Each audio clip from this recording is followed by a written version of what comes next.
7 days until I'm out of here, including today. I have hella packing to do.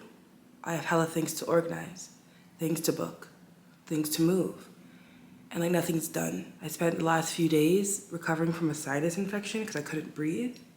And then weeks before that, I just was stuck. I was stuck. In my head, I was moving, but physically I wasn't moving. I wasn't packing. I packed here and there, small things, but I feel it's like kind of effortless because there's so much to do. There's still so much to do.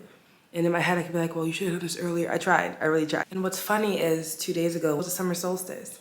New beginnings. I felt so good that day, and then I started feeling so bad. It's like, I don't know, it's just so much energy is passing through me. I cried like 5 times during that day. It's crazy how feng shui works, right? Like, stick with me. I know I'm going over it, but I usually do. The way feng shui works is the energy of a place. And when things are stagnant, your energy is stagnant. So me moving things and actually moving out of this place that I thought was gonna be mine for like a couple years, it's sad.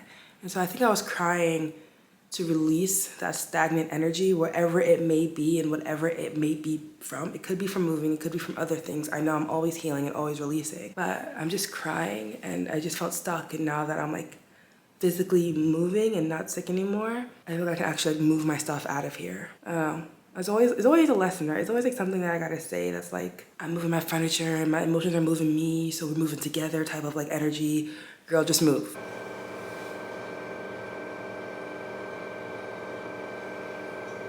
Like I said at the beginning, when you're moving stuff, you're moving energy and you're releasing. And simple stuff, just moving my my cups, my mugs, and then cleaning out my espresso machine. Very simple bougie shit, right? An espresso machine.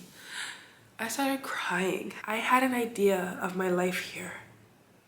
And the thing with me is I like to make a home in every place and in everyone I meet.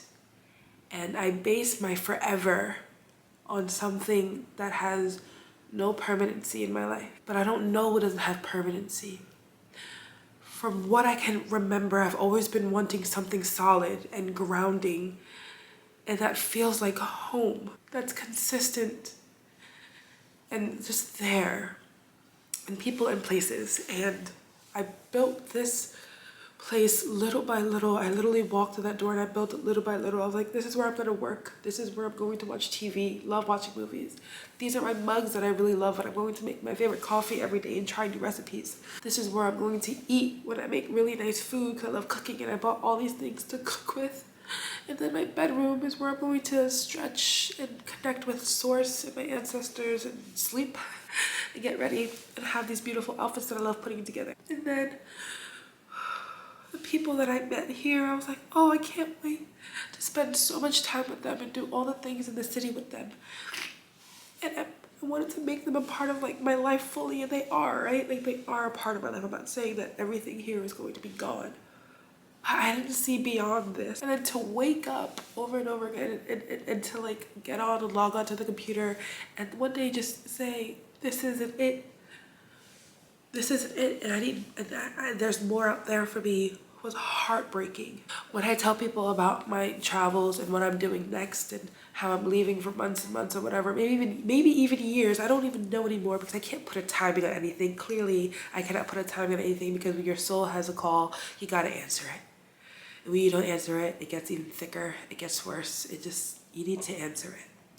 So when I tell people I'm going on my travels and I'm doing this thing, I know what I'm gonna do out there for my purpose, right? But I think they think it's easy. I tell them all my plans with a happy face and then I come home and literally I'm terrified. Terrified because I don't know what's gonna happen. And I know like my projects and my creativity. I know what I want to do. I know what my gifts are. My gifts are, I know, meet so many people and teach so many lessons and just grow and be who I want to be and who I'm meant to be. I knew that staying here would be a disservice to myself because I could stay. I could renew. I could get a job with a consistent income and stay here and then try try my hardest to fit in my creative endeavors like I did before. I could do that, but it's a disservice to me. But when I tell people that I'm doing this, I think they really do think it's easy for me. It was easy to make the decisions that I've made. I just feel it, and sometimes I feel crazy saying that I'm doing this on a feeling because I know I sound crazy. And so with all that, with all this crying, it's partially being a little afraid. I'm also mourning the life that I thought I would have again, because I've done this so many times. Not so many times, but like in different ways. When you think your life was going to be one way, it ends up being another way. You mourn the person you used to be, or you mourn the life that you could have had. Okay. Tears wiped, nose blown, speaking regular degular. Will I be done crying? I don't think so. But when it comes, I will release it and not fault myself for mourning things that I thought were permanent. For mourning things that are gone. Oh, I wish my life was easy.